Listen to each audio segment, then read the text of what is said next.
Man's best friend. As social beings, man is deemed to find a companion, a friend, and so is the theme of this film. In 1993, John Lafia produced a movie that captured the attention of mankind. Hello, welcome to this channel.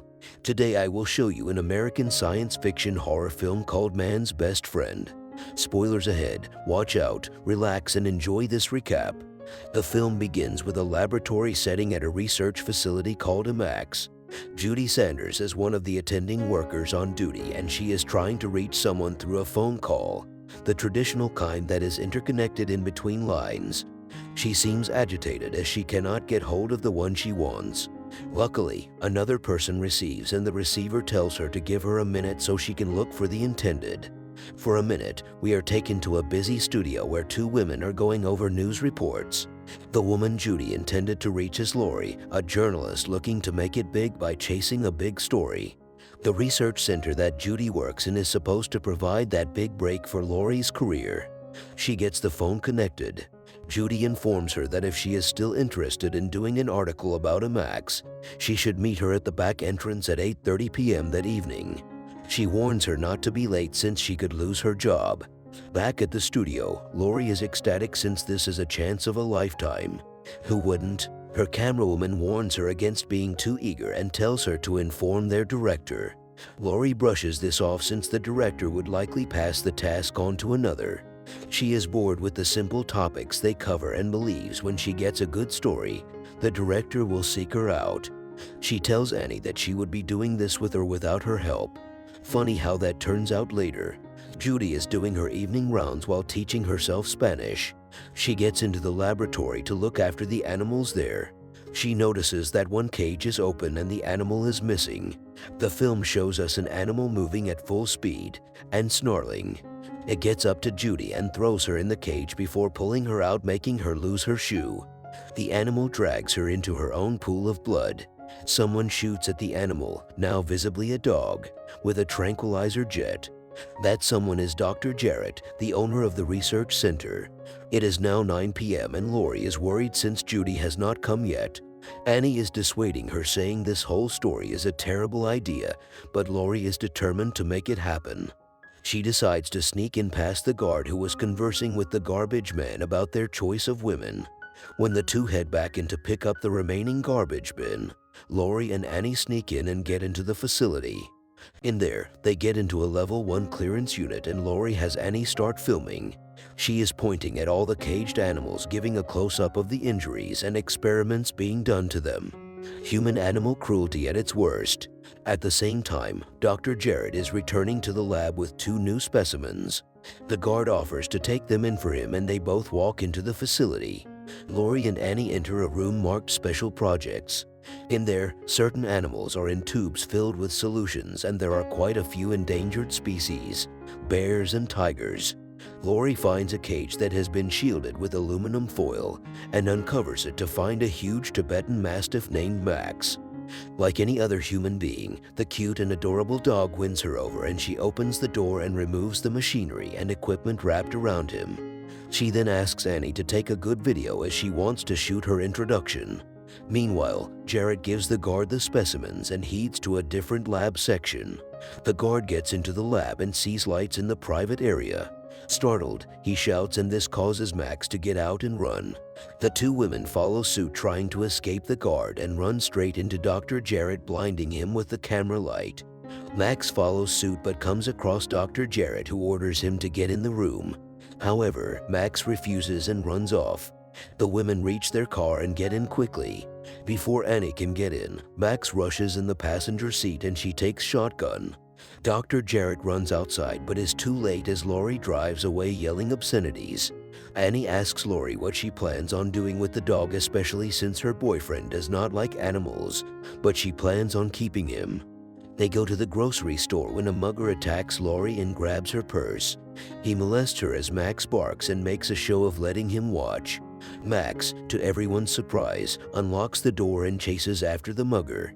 Lori is heartbroken and angry that such a thing happened to her, and she is picking up her groceries when Max returns with her purse. This huge dog only wins her heart. At the lab, Dr. Jarrett calls the police and makes a statement about the break-in. He reveals that a couple of months ago, animal rights activists had said he was cruel to the animals at his center. Instead, he is testing drugs for humankind, and that is what matters. Detective Perry can understand since his girlfriend is an animal protector herself. Yeah, do not speculate, we'll get there soon. Lori is happy with her new company, especially as it is obedient, taking to orders like a fish to water. She gives it some food and goes to shower. When she reaches for her towel, she is pleasantly surprised to find Max holding it out for her in his mouth. At the same time, Perry gets home and is treated to a warm and obscene welcome by a parrot in the living room. Turns out he is Lori's boyfriend. When he finds the dog, he is livid since Lori picks up strays without telling him but agrees to let the dog stay on the condition it sleeps in the backyard. No surprise there. Lori hesitantly agrees. That night, Max is in the backyard looking at the bedroom window where Lori and Perry are giggling and making out. He starts barking, causing Lori to break off and silence him. When she comes back to bed, Max opens the door and comes straight to the bedroom. Through the peephole, he sees Perry on top of a moaning Lori and assumes he is hurting her. He starts barking fiercely, and when Lori opens the door, he nearly attacks Perry. Max is depicted as a fiercely loyal and overprotective dog with human emotions. The next morning, a paperboy throws a newspaper at Max and laughs as he pedals away. Max rushes after him, causing the poor boy to fall off his bicycle, and only leaves when Lori calls him back for breakfast. His urine is acidic as it melts down a water hydrant he urinates on. He goes for a walk with Lori's neighbor's son Ruddy, and he brutally attacks and swallows a cat live.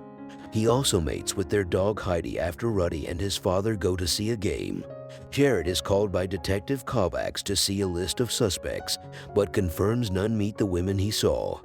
The detectives receive a call from Judy's husband and decide to check in at the facility. Dr. Jarrett denies seeing Judy on that particular day. Turns out she died when Max attacked her. Dr. Jarrett then reveals that Max is part of a program of guard dogs. Jarrett was a genius who was disowned by the science committee because he would experiment on endangered species. He went private and created a Max, a company that specializes in creating guard dogs. Max was a multimillionaire project. He says that he has all modified genes from predatory animals, making him able to climb trees, jump very high, understand human language, and camouflage. The body of the mugger is found at the garbage disposal in the mall, and Dr. Jarrett says Max is slowly spinning out of control. Back at the house, Max gets jealous when he sees Perry fooling around with Lori. As Perry leaves for work, he nearly gets into an accident as his brakes don't work. At the repair shop, he realizes Max is trying to kill him. Angry, he buys steak and poison, then goes back home to kill Max. Max, on the other hand, has had a busy morning. The mailman came and pepper sprayed him. An angry Max attacked and killed him. He was busy burying the body in the backyard when Perry came home. Being the smart dog he is able to sniff the poison and almost attacks Perry, who leaves through the front door. At the lab, one worker finds a book belonging to Lori and her work address. He goes there looking for her, but Lori manages to escape. She goes home and takes Max with her. She drives to a junkyard with the aim of leaving Max under the care of the repairman. He promises to take care of Max and leashes him as Lori drives away. Max keeps on barking and the repairman knocks him out with a spade. A while later, Max gets up and starts barking menacingly. He barks and tugs at his leash until it snaps. The repairman is holding a blowtorch and he burns Max's face. However, Max overpowers him and kills him. He then starts the journey back to Lori's house. Lori is saddened that she had to leave Max, and when Perry learns the dog has been rid of, he goes to the shelter and gets a smaller dog, one that would never grow to be as huge as Max. This dog, Spike, has the habit of plugging and unplugging electric cables. At the studios, Dr. Jarrett tranquilizes one guard so he can gain entry inside, as he had been kicked out on his previous attempt. He goes to the office Lori and Annie use. Annie comes in and Jarrett has her tell him Lori's address. At the same time, the cops have an order to shoot Max on sight and they know he is with Lori. At the house, Perry goes to change his clothes and Ruddy comes in and starts making a smoothie. Upstairs, Perry is attacked by Max, who knocks him down and urinates acid on his face. Downstairs, Ruddy is relieved Lori got rid of Max, but before he can explain why, Max trots downstairs and attacks Ruddy by biting the bat he is holding and running off. The police sirens can be heard forcing Jared to leave, and the chase for the rabid dog begins.